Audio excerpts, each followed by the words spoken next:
Hello বন্ধুরা, দেখো এটা কি, এটা হচ্ছে পনির। তো পনিরটা আমি কি করেছি, এটা পাকোড়া করেছি। কি করে করলাম তো চলো দেখে নিই এটা কি করে করলাম পাকোড়া। তো এই পনিরটা দেখো একটু ছোট্ট, আমার একটু পনির ছিল ফ্রিজে রাখা, তাই ভাবলাম কি এটা পাকোড়া করে নিই। তো পনিরটা একটু শক্ত হয়ে গেছে, তো আমি এটা ঠান্ডা জলে ভালো করে ধুয়ে নিলাম। তারপর এটা গরম জলে একটু ভাপিয়ে নেব, কারণ ভাপিয়ে নেওয়ার কারণ হচ্ছে কি পনিরটা নরম হয়ে যাবে। তো এই পনিরটাকে গরম জলে দিয়ে আমি একটু ভাপিয়ে নিচ্ছি, আর গন্ধটাও বেরিয়ে যাবে। তো দেখো পনিরটাকে এবার আমি একটা চাকু দিয়ে পাতলা সাইজের ছোটো ছোটো পিস পিস করে আমি কেটে নেব, যেরকম পাকোড়া করে ভাজবো তো সেই রকম হিসাবে আমি ছোটো ছোটো পিস পিস করে কেটে নিচ্ছি। সবাইকে ওয়েলকাম আমার চ্যানেলে সুস্বাগতম। নতুন বন্ধুরা যারা এখনও আমার পেজটাকে ফলো করোনি প্লিজ ফলো করে দিবে।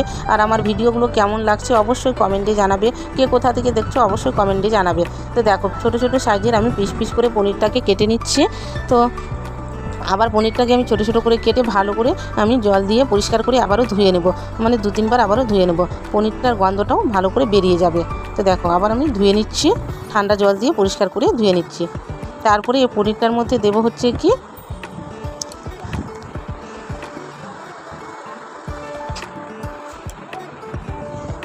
এবার আমি পনিরটাতে স্বাদ মতো লবণ আর সামান্য একটু হলুদ গুঁড়ো দিয়ে আর একটু কালো জিরে আমি দিয়ে দিলাম। আর এখানে আমি দিলাম লঙ্কা পেস্ট, তোমরা থাকলে লঙ্কা গুঁড়ো দিতে পারো, আমার কাছে নেই বলে আমি লঙ্কা একটু পেস্ট করে দিয়েছি। আর দিলাম হচ্ছে 3-4 চামচের মতো বেসন। আর ভালো করে এটা হাত দিয়ে আমি এটাকে মাখিয়ে দেবো, হালকা হাতে এটাকে আমি মাখিয়ে নেব। আর একটু দেবো সামান্য গোলমরিচ গুঁড়ো, দেখো অল্প একটু গোলমরিচ গুঁড়ো নেবো। আর ভালো করে হালকা হাতে এটাকে মাখিয়ে নিচ্ছি, বেশি চাপ দিলে পনিরটা ভেঙে যাবে, কারণ নরম না তো ভেঙে যাবে, তাই হালকা হাতে আমি এটাকে মাখিয়ে নিচ্ছি। তো দেখো এখানে কড়াই আমি সর্ষের তেল দিয়ে দিয়েছি, তেলটা গরম হয়ে গেছে। এটা হচ্ছে সানফ্লাওয়ার কাচিঘানি সর্ষের তেল।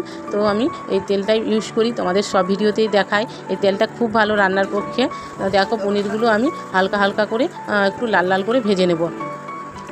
দেখো মানে হিটটা, গ্যাসের ফ্লেমটা একটু কমিয়ে আমি মানে পনিরটাকে আমাকে ভাজতে হবে, কারণ গ্যাসের ফ্লেমটা যদি বাড়িয়ে দাও তো পনিরগুলো পুড়ে যাবে। তো হালকা করে আমি লাল করে ভেজে নিলাম। তো আমার দেখো সবগুলো পনির অলরেডি ভাজা হয়ে গেছে। তো অবশ্যই তোমরা এইভাবে ট্রাই করবে, আর কেমন লাগছে অবশ্যই কমেন্টে জানাবে। খেতে খুব ভালো এই পনির পকোড়া। তো দেখো আমি এবার তুলে নিচ্ছি সবগুলো। এটা সসের সাথে ইয়া এমনি মুখেও খেতে খুব ভালো লাগবে। তো দেখো আমার অলরেডি হয়ে গেছে পনির পকোড়া, দেখতে তো খুব সুন্দর হয়েছে, খেতে দারুণ লাগবে, সস দিয়েও খুব সুন্দর লাগবে খেতে। যাদের মুখে রুচি হয় না তারা যদি এরকমভাবে করে খাও তো খুব ভালো লাগবে। তো আজকের মতো চললাম বন্ধুরা, আবারও বলছি ওয়েলকাম সবাইকে আমার চ্যানেলে সুস্বাগতম। যারা নতুন বন্ধু এখনও আমার পেজটাকে ফলো করেনি প্লিজ ফলো করে দিবে। তো দেখো ভেতরটাও খুব নরম সফট হয়েছে, খেতে দারুণ অপূর্ব লাগবে, আর সস দিয়ে খেলে ভীষণ